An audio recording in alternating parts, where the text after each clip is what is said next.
Romeo की कलीसिया के नाम पालूस रसूल का लिखा हुआ खत, उसका 14वां बाब। रोमियो की कलीसिया के नाम पालूस रसूल का लिखा हुआ खत, उसका 14वां बाब और उसकी पहली आयत से लेकर 12वीं आयत तक खुदा के जिंदा मुकद्दस पाक कलाम में से। कमजोर ईमान वाले को अपने में शामिल तो कर लो, मगर शक व शुबा की तकरार के लिए नहीं। एक को इत्तेकाद है कि हर चीज का खाना रवा है और कमजोर ईमान वाला साग पात ही खाता है। खाने वाला उसको जो नहीं खाता हकीर जाने, और जो नहीं खाता वो खाने वाले पर इल्जाम ना लगाए, क्योंकि खुदा ने उसको कबूल कर लिया है। तो कौन है जो दूसरे के नौकर पर इल्जाम लगाता है?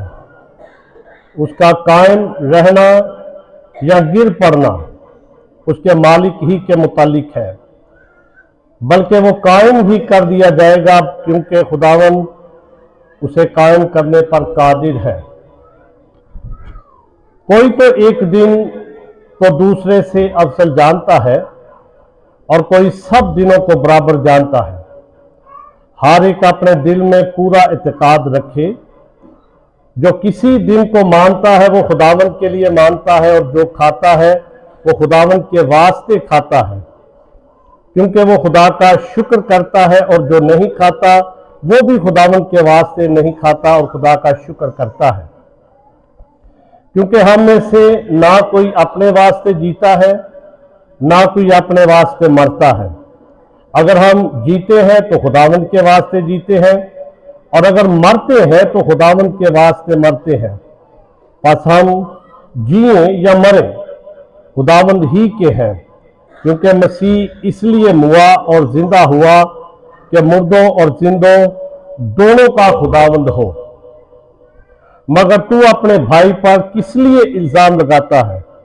या तू भी किस लिए अपने भाई को हकीर जानता है? हम तो सब खुदा के तख्त अदालत के आगे खड़े होंगे। चुनाचे लिखा है, खुदावंद फरमाता है, मुझे अपनी हयात की कसम, हर एक घुटना मेरे आगे झुकेगा, हर एक जुबान खुदा का इकरार करेगी। बस हम में से हर एक खुदावंद को अपना हिसाब देगा। पाक कलाम के पढ़े जाने पे खुदा की खास बरकत हो। दुआ करेंगे, अपने सरों को झुकाएंगे। खुदावंद आसमानी बाप, दिल की गहराइयों से तेरा शुक्र अदा करते हैं, तेरे जिंदा मुकद्दस पाक कलाम के लिए, जो हमारी राह के लिए रोशनी और कदमों के लिए चिराग है। और खुदावंद, इस कलाम की रोशनी में हम अपने आप को परखते हैं, अपने आप को जांचते हैं। तेरा कलाम जिंदगियों को तब्दील करने की कुदरत रखता है।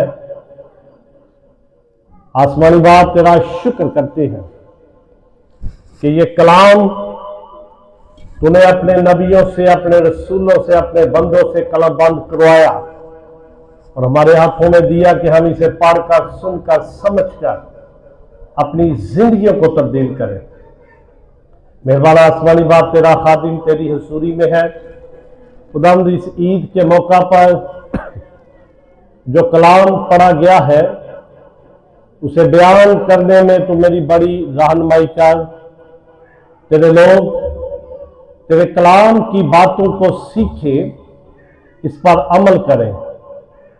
तेरे ही बेटे अपने खुदावन यीशु मसीह के नाम से ये सब कुछ मांग लेते हैं, आमीन।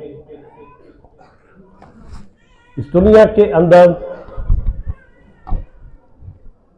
बहुत सारे ऐसे गिरोह हैं, तबके हैं जो 25 दिसंबर को के बारे में ये कहते हैं कि ये खुदावंद यीशु मसीह की पैदाइश का दिन नहीं, और फिर वो कहते हैं कि इस दिन खुदावंद यीशु मसीह पैदा नहीं हुआ। वो दलाइल ये देते हैं कि यहूदी किसी ऐसी ईद को नहीं मानते थे जो शरीयत के अंदर मौजूद नहीं। जब हम शरीयत की कुतब का मुताला करते हैं तो वहां पर बहुत सारी ईदों का जिक्र हमें मिलता है जो यहूदियों पर फर्ज थी।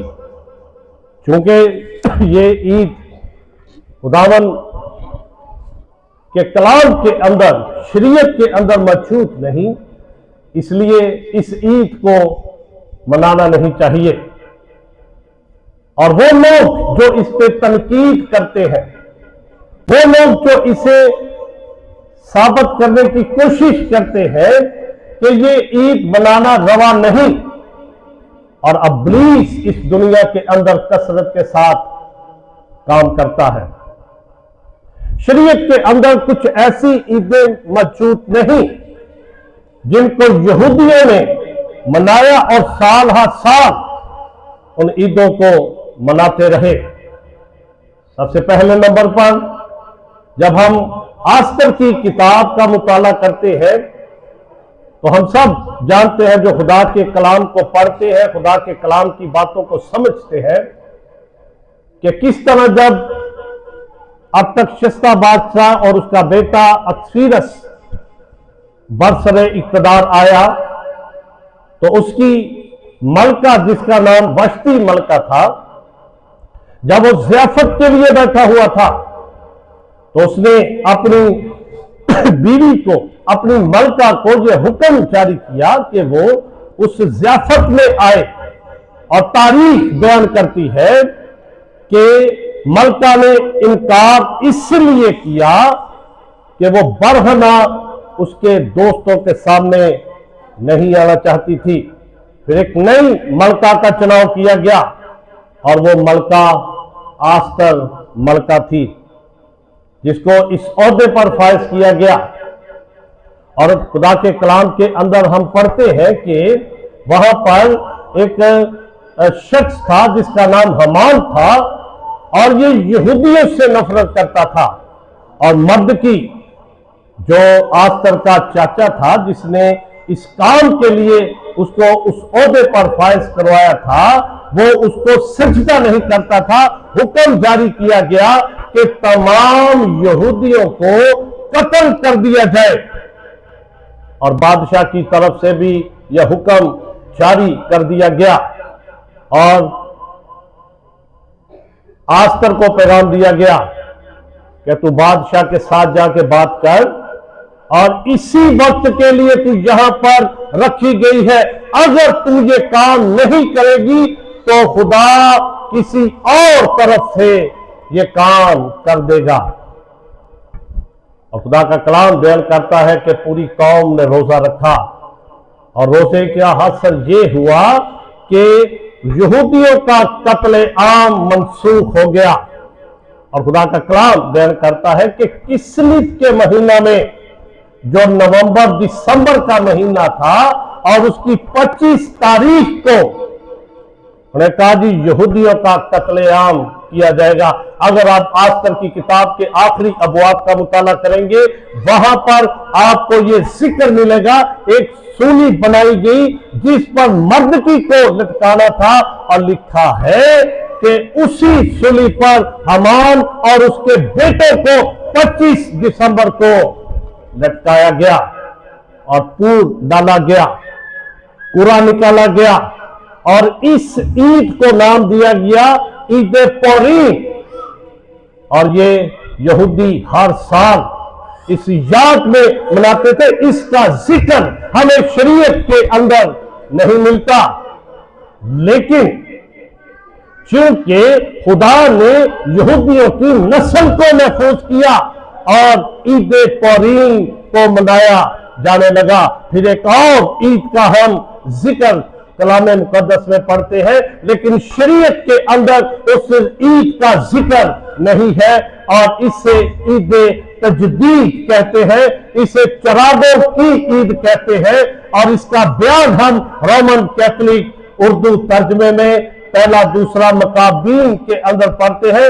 जब सलूकस बादशाह बरसरे इक़्तिदार आया, उसने बहुत सारी पाबंदियां आयद की। उन्होंने यहूदियों की इबादत के पर पाबंदी लगा दी, खतरे पर पाबंदी लगा दी, उन्होंने कुर्बानियां बंद कर दी और सूअर की कुर्बानी उन्होंने हैकल के अंदर चढ़ाई। और फिर यहूदा मक्काबी ने उस पर हमला किया, हैकल को उसने अपने कब्जे में लिया, उसको पाक साफ किया और खुदा की कुर्बानी को गुजराना। और उस दिन इस ईद को नाम दिया गया ईद तजदीद। और शरीयत के अंदर इस ईद का कोई जिक्र हमें नहीं मिलता। लेकिन जब हम यूहन्ना की अंजील को पढ़ते हैं तो खुदावंद यीशु मसीह ने भी इस ईद को मनाया। इसे ईद चरागा क्यों कहा जाता था? इसी मौका पर खुदावंद यीशु मसीह ने हैकल के अंदर जो एक बहुत बड़ा फानूस लगा हुआ था, उसकी तरफ देखकर कहा कि दुनिया का नूर मैं हूं। जिस तरह आप मेरे ऊपर एक बहुत बड़ा फानूस देखते हैं, बड़ी ख्वाहिश थी मेरी कि इस चर्च के अंदर इस तरह का बड़ा फानूस लटकाया जाए। और हमारे एल्डर इरफान साहब ने इस फानूस को खरीदा और खुदा की घर की जीनत बना दिया। और खुदावंद यीशु मसीह ने इस ईद को मनाया जिसे ईद तजदीद कहा जाता है। जब हम बात करते हैं 25 दिसंबर की, बहुत सारे लोग इस दुनिया के अंदर जब कोई ऐसी रस्मों को अदा किया जाता है तो वो कहते हैं जी बाइबल मुकद्दस के अंदर इन रस्मों के बारे में कोई जिक्र हमें नहीं मिलता। जिस तरह आप ये क्रिसमस कैंडल्स ले लें, हमारी कलीसिया के अंदर ही वो कहते हैं जी कहां पे लिखा है कि इस कैंडल को रोशन किया जाए।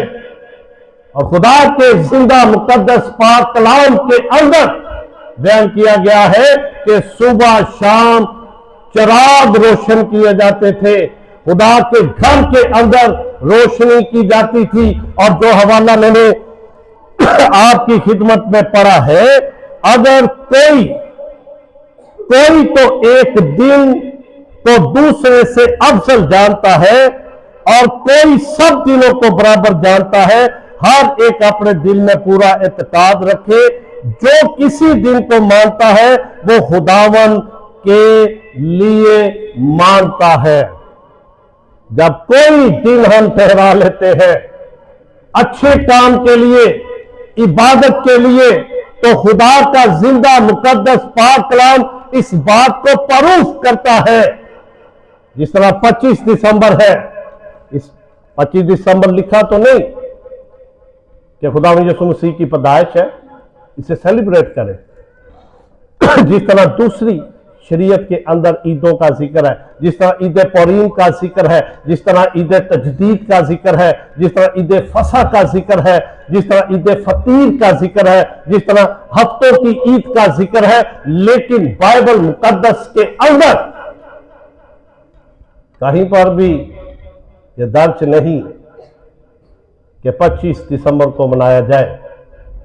लेकिन जब हम रोमियो के नाम पालूस रसूल के इस खत को पढ़ते हैं तो कोई दिन जब हम ठहरा लेते हैं तो वो दिन खुदावंद के लिए बन जाता है। ये खुदा का कलाम प्रूफ करता है। और खुदावंद यीशु मसीह की पैदाइश के बारे में हमें कोई ऐसा क्लू नहीं मिलता। जब हम लूका की मार्फत लिखा गया अंजीली बयान और उसका पहला बाब जब हम पढ़ते हैं, दूसरा बाब, पहला बाब और दूसरा बाब, दूसरे बाब के अंदर लिखा है कि कैसर अगुस्तुस की तरफ से यह हुक्म जारी किया गया कि सारी दुनिया के लोगों के नाम लिखे जाए। कुरनियस इस सारे वाक्य को जो लूका अपने अंजीली बयान के अंदर लिखता है, वो कहते हैं जी ये सच्चा वाक्य नहीं। जब असारे कदीमा की खुदाई की गई तो ये साबित हुआ कि ये वाक्य सच्चाई पर मबनी है, लेकिन इससे भी हमें मालूम नहीं होता, क्योंकि ये दिन जब जारी किया गया इसमें कोई यहूदियों की ईद